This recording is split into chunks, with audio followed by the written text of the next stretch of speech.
శ్రీగురుభ్యో నమః. నారాయణం నమస్కృత్య నరం చైవ నరోత్తమం దేవీం సరస్వతీం వ్యాసం తతో జయముదీరయేత్. ఆదౌ దేవకీదేవి గర్భజననం గోపీగృహే వర్ధనం మాయాపూతన జీవితాపహరణం గోవర్ధనోద్ధారణం కంసచ్ఛేదన కౌరవాదిహననం కుంతీసుతాన్పాలనం ఏతద్భాగవతం పురాణకథితం శ్రీకృష్ణలీలామృతం. ఓం క్లీం శ్రీకృష్ణాయ గోవిందాయ గోపీజనవల్లభాయ నమః. ఓం క్లీం శ్రీకృష్ణాయ గోవిందాయ గోపీజనవల్లభాయ నమః. ఓం క్లీం శ్రీకృష్ణాయ గోవిందాయ గోపీజనవల్లభాయ నమః.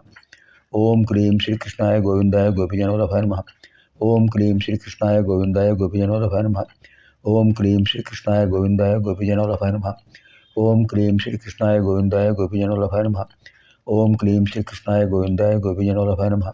ఓం క్లీం శ్రీకృష్ణాయ గోవిందాయ గోపీజనవల్లభాయ నమః. ఓం క్లీం శ్రీకృష్ణాయ గోవిందాయ గోపీజనవల్లభాయ నమః. ఓం నమో భగవతే వాసుదేవాయ. ఇదాनीं वयं सर्वे द्वितीयस्कन्धे షష్ఠాధ్యాయే ప్రవేశామः. విరాట్ పురుషుడు యొక్క వైభవం. ఎవరు విరాట్ పురుషుడు? విశేషత రాజతే ఇది విరాట్. విశేషంగా ప్రకాశించేవాడు విరాట్ స్వరూపుడు. విశ్వం అంతా విరాట్ రూపమే. నువ్వు అడిగావు కదా, విశ్వం ఎవరి రూపం? విరాట్ స్వరూపం. వ్యాప్నోతి ఇది విష్ణు, విష్ణువే విరాట్. ఆయనకు రూపమే విశ్వం. విశతీతి విశ్వం, అన్నిట్లోనూ వ్యాపించి ఉండేది. అంతేకాదు, విశ్వాం సముదాయం విశ్వం. విశ్వం అంటే జీవులు, జీవుల యొక్క సముదాయమే విశ్వం. విరాట్ పురుషుడు అన్నిటినీ తన నుంచి ఆవిర్భవించేశాడు. అసలు విరాట్ పురుషుడు నిరాకారుడు కదా. అనుకున్నారైనా ఏకోహం బహుశ్యాం అనుకున్నారట. నేను ఒక్కడిని బహురూపాలు పొందాలి అని సంకల్పించుకున్నారట. ఆ సంకల్పంతోనే సృష్టి స్థితి లయకర్తలు, అలాగే అష్టవసువులు, అష్టవసుదేవతాగణం, ఏకాదశ రుద్రదేవతాగణం, ద్వాదశ ఆదిత్య దేవతాగణం, అశ్విని దేవతలు, నాసత్య దసరా, నాసత్య దసరా, ఆ ఇద్దరు అశ్విని దేవతలు, దేవభిషక్కులు, వీళ్ళందరూ ఏర్పడ్డారు. వీళ్ళందరికీ ముఖ్యంగా ఉండేది ఏమిటి? శక్తి. ఎవరా శక్తి? మాయా. మాయే శక్తి. ఇంకా ఈ విశ్వం అంతా భగవంతుడిలో దశాంగుళం ఉంటుంది. దశాంగుళం 10 అంగుళాల పరిధి. 10 అంగుళాలంటే జానుడు అంటాం. విరాట్ పురుషుడు యొక్క విశేషమైన ఆ రూపంలో విశ్వం అంతా కూడా ఒక జానుడు విస్తరించి ఉంది. అత్యుతిష్ట దశాంగుళం, దాన్ని వితస్థి అంటారు. మామూలుగా అంగుష్టం నుంచి కనిష్ఠిక వరకు, అంగుష్టం బటనవేలు, చిటికెన వేలు, ఇక్కడి నుంచి ఇంతవరకు చూసినట్లయితే ఇది ఎంత ఉంటుందో దీన్ని వితస్థి అంటారు. ఆ వితస్థి ప్రమాణంలో విశ్వం అంతా కూడా భగవంతుడిలో ఉంటుంది. అదే విశేషమైన తత్వంతో పంచభూతాలుగా ఏర్పడిపోయింది. ఆకాశాద్వాయు, వాయురగ్ని, అగ్నేరాప, ఆప పృథివీ, పృథివ్యా ఓషధయ, ఓషధీభ్యో అన్నం, అన్నాద్భవంతి భూతాని. ఇది క్రమం. మొట్టమొదట ఆకాశం ఏర్పడింది, శూన్యం. శూన్యంలోంచి వాయువు ఏర్పడింది. వాయువులోంచి అగ్ని, వాయురగ్ని, అగ్ని ఏర్పడింది. అగ్నేరాప, అగ్ని నుంచి జలములు ఏర్పడ్డాయి. ఆప పృథివీ, జలములలోంచి పృథ్వీతత్వం ఏర్పడింది. పృథివ్యా ఔషధయ, ఆ పృథివీ మనకు నవధాన్యాలు అనుగ్రహిస్తోంది. ఇదంతా కూడా ప్రకృతి స్వరూపం. అదే మాయా. యామా సా మాయా. ఇటువంటి విశేషమైన రూపం, అన్నిటికీ ఆధారమైన రూపమే విరాట్ రూపము. విశేషమైన రాజతే ఇది విరాట్. ఆ విరాట్ రూపమే భగవతత్వం. అటువంటి ఆ విరాట్ రూపతత్వం సమస్త ఇంద్రియాలకు అంటే జ్ఞానేంద్రియాలకు, కర్మేంద్రియాలకు అంతఃకరణ చతుష్టయం ఉంది. అంతఃకరణ చతుష్టయం కనిపించనివి లోపల ఉన్నాయి. మనోబుద్ధి చిత్త అహంకారాలు.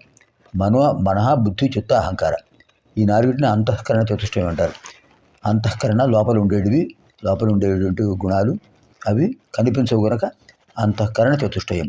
ఆ అంతఃకరణ చతుష్టయం 4: మనస్సు, బుద్ధి, చిత్తం, అహంకారం. ఇవన్నీ ఆయన నుంచి ఏర్పడలేదు.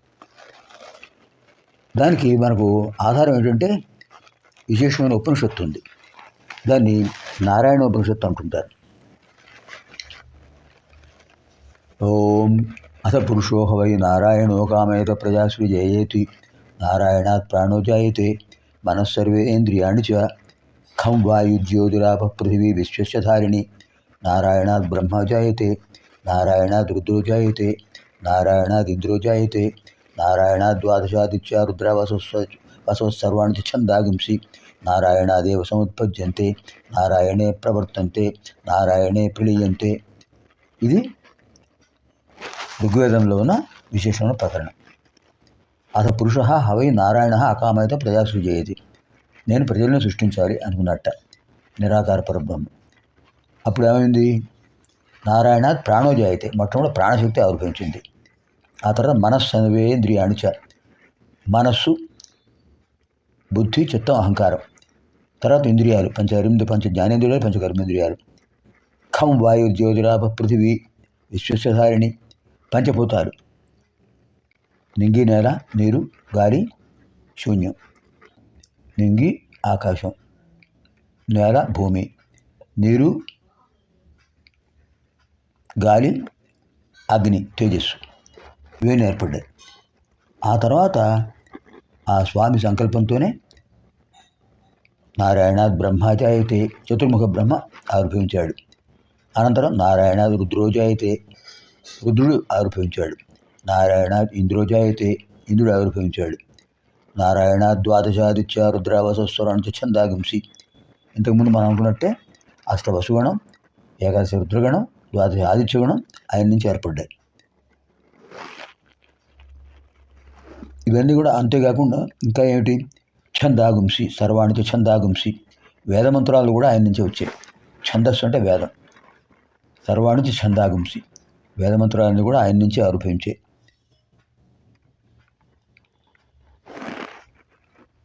తర్వాత ఏమైంది?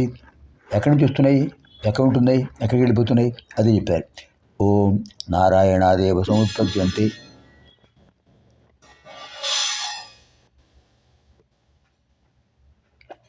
నారాయణాదేవ సముత్పద్యంతే, నారాయణ నుంచే ఆవిర్భవించాయి. నారాయణే ప్రవర్తంతే, నారాయణ వల్లనే ఉంటున్నాయి, ప్రవర్తిస్తున్నాయి. నారాయణే ప్రళీయంతే, ఆయనలోనే లయమైపోతాయి అని మనకు ఋగ్వేదం చెప్తోంది. ఇంకా ఆయన రూపాలు ఎలా ఉంటాయి?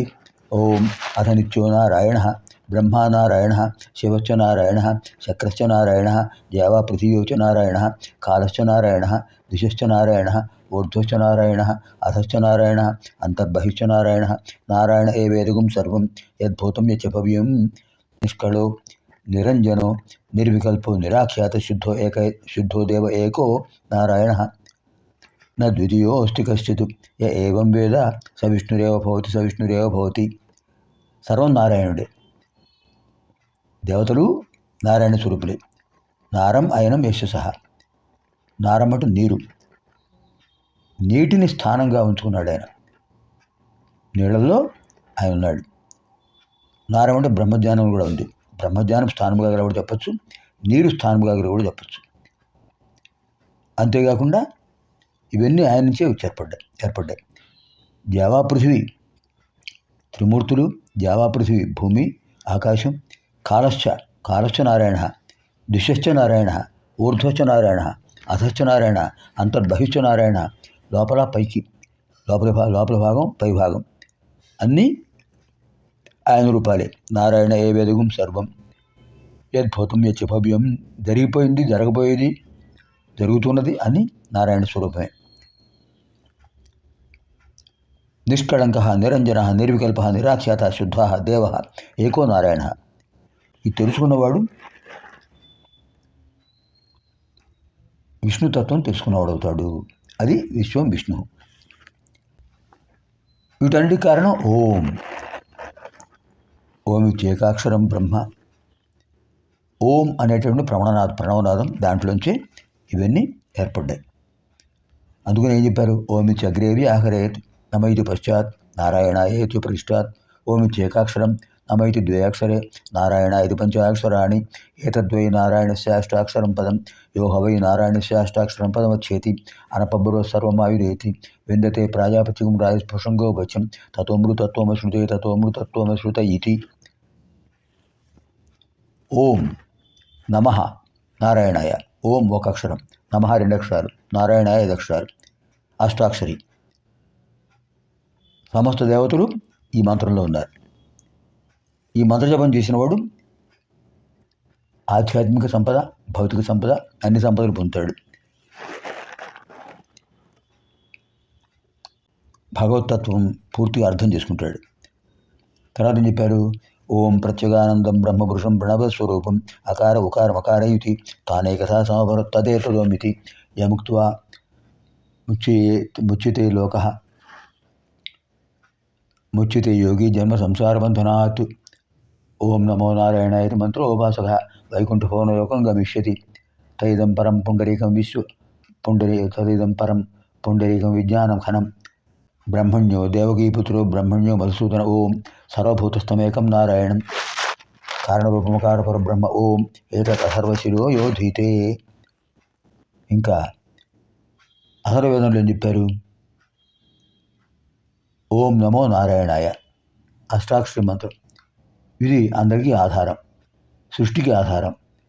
యోగులు ఈ మంత్రాన్ని జపించి సంసార బంధన నుంచి విముక్తి పొందుతున్నారు. ఆ వాసుదేవుడే అందరికీ కారణం. ఉన్నవాడు ఒక్కడే నారాయణుడు. ఇది నారాయణోపనిషత్తు అంటారు. రాతరధీయానో రాతికృతం పాపం నాశయతి, సాయమధీయానో దేవసకృతం పాపం నాశయతి, మాచ్యందనం ఆదిత్యాభిముఖోధేన ఉహధీయాన పంచపాతక ఉపపాతకాన్ ప్రముచ్యతే. నారాయణ సాయుజ్యమాప్నోతి, శ్రీమన్నారాయణ సాయుజ్యమాప్నోతి, సర్వవేద పారాయణ పుణ్యం లభతే. ఇప్పుడు చెప్పినటువంటి 4 వేదాల్లో ఉన్న మంత్రాలు. అథపురుషో హవై నారాయణ ఋగ్వేదం, అధనిత్యో నారాయణ యజుర్వేదం, ఓమిత్యగ్రే వ్యాహరేత్ సామవేదం, ప్రత్యేగానందం బ్రహ్మపురుషం అథర్వవేదం. ఇది భగవతత్వం యొక్క విశేషమైన స్వరూపం అని బ్రహ్మదేవుడు నారదుల వారికి చెప్పారు. నారదుల వారు వ్యాసుల వారికి చెప్పారు. వ్యాసుల వారు సుఖబ్రహ్మకు చెప్పారు. సుఖబ్రహ్మ పరీక్షణ్ మహారాజుకు చెప్పారు. ఇది శ్రీమద్భాగవత మహాపురాణే సంహితాయాం పారమహంస్యాం సంహితాయాం 2వ స్కంధే 6వ అధ్యాయः.